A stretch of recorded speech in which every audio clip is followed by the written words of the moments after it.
안녕하세요. 성도 여러분 반갑습니다. 김관우 목사입니다. 오늘 하나님께서 우리에게 주신 말씀 함께 눈곱 큐티로 나누도록 하겠습니다. 오늘 본문은 성전 척결 사건을 다루고 있죠. 요한복음은 다른 서신자 복음서하고는 완전히 좀 다르게 이 부분을 좀 보고 있습니다.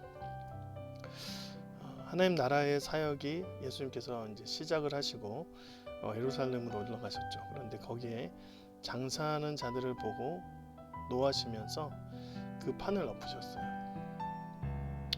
14절부터 15절. 성전 안에서 소와 양과 비둘기 파는 사람들과 돈 바꾸는 사람들이 앉아 있는 것을 보시고 노끈으로 채찍을 만드사 양이나 소를 다 성전에서 내쫓으시고 돈 바꾸는 사람들의 돈을 쏟으시며 상을 엎으시고 있습니다. 제물이 되는 소, 양, 비둘기. 그리고 거기에 누가 있었냐면 돈 바꾸는 사람들이 있었다. 제물을 사는데 성전에 가기 위해서 이제 제물로 드려지는 짐승들을 사야 되는데 그 제물을 사는데 성전 안에서는 성전의 세겔로 사였습니다. 일반적으로 유통하는 동전하고 성전에서 유통하는 동전이 완전 다르죠. 그래서 그 가격의 시세 차이를 두면은 이익을 벌 수 있어요. 그런데 이 시세 차이 조정을 누가 하냐? 돈 바꾸는 사람들이에요. 근데 이 돈 바꾸는 사람들의 오너가 누구였냐면 대제사장이었습니다. 그래서 이 돈 바꾸는 사람들의 상점을 뭐라 했냐면 안나스의 상점. 대제사장 안나스의 이름을 따서 안나스의 상점이라고 불렀어요. 그러니까 지금 성전 안에서 소와 양, 비둘기 파는 사람들 과 또 돈 바꾸는 사람들의 상을 엎으신 것은 실은 그 상인들에게 향해서 엎으신 것이 아니라 대제사장에게 정면으로 대항하는 것이죠. 누가 감히 상전을 엎어서 그 성전세를 내는 곳에 판을 엎을 수가 있는가?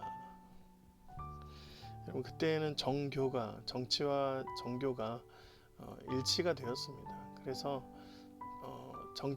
종교적으로 대제사장은 정치적으로도 어마한 그런 힘을 갖고 있었던 것이죠. 그런데 누구도 막지 못하는 상황이었던 그들에게 예수님께서 지금 가셔서 그들의 판을 엎으신 것이죠. 그러니까 예수님이 반드시 그들보다 힘이 더 막강해야 돼요. 더 있어야 됩니다. 정치적인 힘도 유대인들 중에서 가장 높은 헤롯 대왕보다 높아야 되고 거기에 대제사장직을 감당하는 그들보다 훨씬 더 높은 직분의 사람이 그곳을 마음대로 엎을 수 있어요. 아니면 살아남을 수가 없습니다. 그래서 사람들이 대체 이 사람이 누구에게 이렇게 판을 엎은가? 이에 유대인들이 대답하여 예수께 말하기를 내가 이런 일을 행하니 무슨 표적이 우리에게 보이겠느냐? 만약에 표적이 없으면 넌 죽는다 이 말이죠. 예수께서 대답하여 이르시되 너희가 이 성전을 헐라 내가 싸울 동안 일으키리라.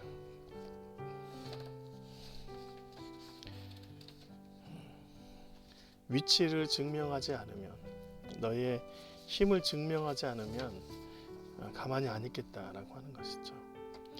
이 성전을 헐라라는 말은 뭐냐면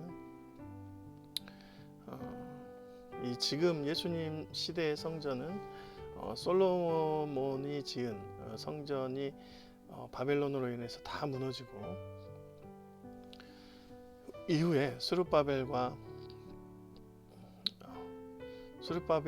또 에스라를 통해서 성전과 성벽이 재건되잖아요.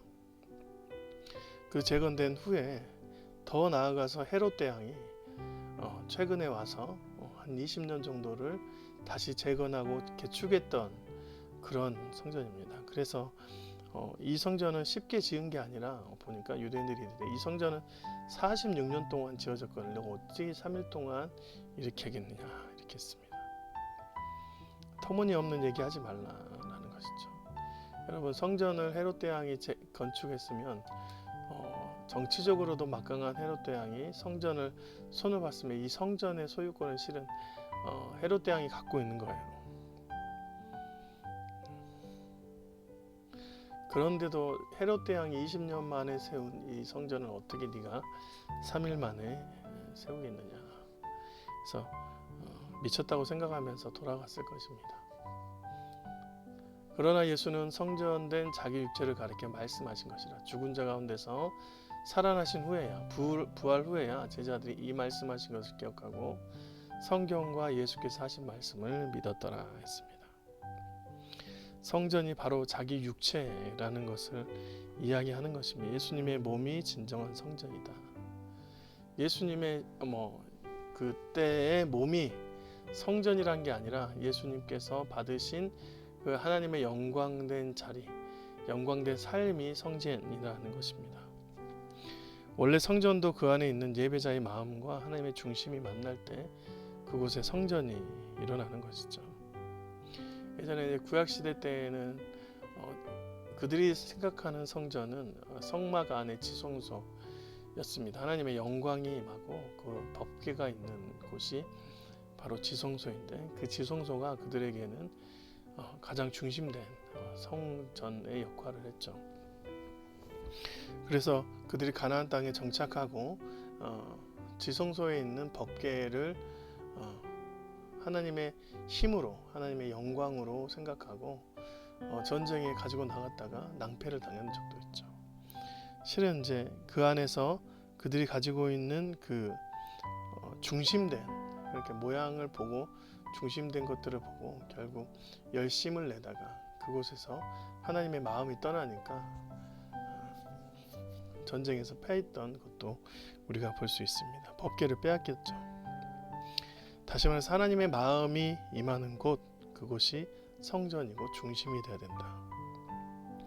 예수님께서 임하신 그곳, 예수님이 하나님의 마음과 하나 되는 그곳, 아무리 예수를 몸을 죽여도 그 몸에서 다시 살아난 부활의 영광이 있는 그곳, 그곳이 바로 그 영광이 자리한 곳이 바로 하나님의 성전이다라는 것입니다.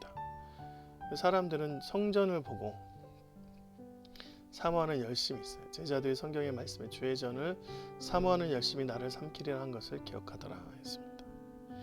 이 기억되는 것을 잘못된 열심을 가지고 살아갈 때 신앙생활을 할 때 나를 삼킨다라는 말씀을 가지고 있었던 것이죠. 그래서 여러분 십자가의 정신, 예수 그리스도의 그 희생의 정신, 더 나아가서 부활의 영광이 없는 곳은 성전이 될 수가 없죠.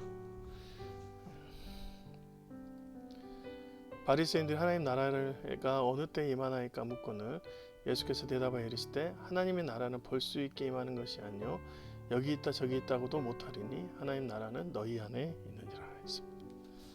하나님의 나라는 우리 안에 있다, 안에 있다라고. 진정한 하나님 나라는 우리 안에 있을 확률이 많습니다. 예배당의 성전이 안 됩니다. 성전은 하나님의 임재가 임하는 것이죠. 예배당은 때론 우리의 마음에 깊은 주님을 향한 마음을 집중시킬 수 있는 곳이긴 합니다. 좋은 곳이. 그래서 예배당에서 기도하는 것은 좋은 일이죠. 그러나 예배당에 모일 때만 성전이다라고 생각하는 것은 잘못된 사모함입니다. 예배당만 고집하고 예배당에 집중만 되는 것은 사모하는 열심 때문에 무너질 수 있는 것이죠. 우리 모든 곳에서 주님의 임재를 만나야 합니다. 가장 좋은 것은 우리의 삶의 터전이 곧 예배의 장소가 된다면 그것이 곧 성전이 되는 것이죠. 여러분, 여러분에게 찾아오신 예수님을 통해서 수많은 곳에 성전이 세워지는 놀라운 역사를 경험하시길 주님의 이름으로 축원드립니다. 고맙습니다.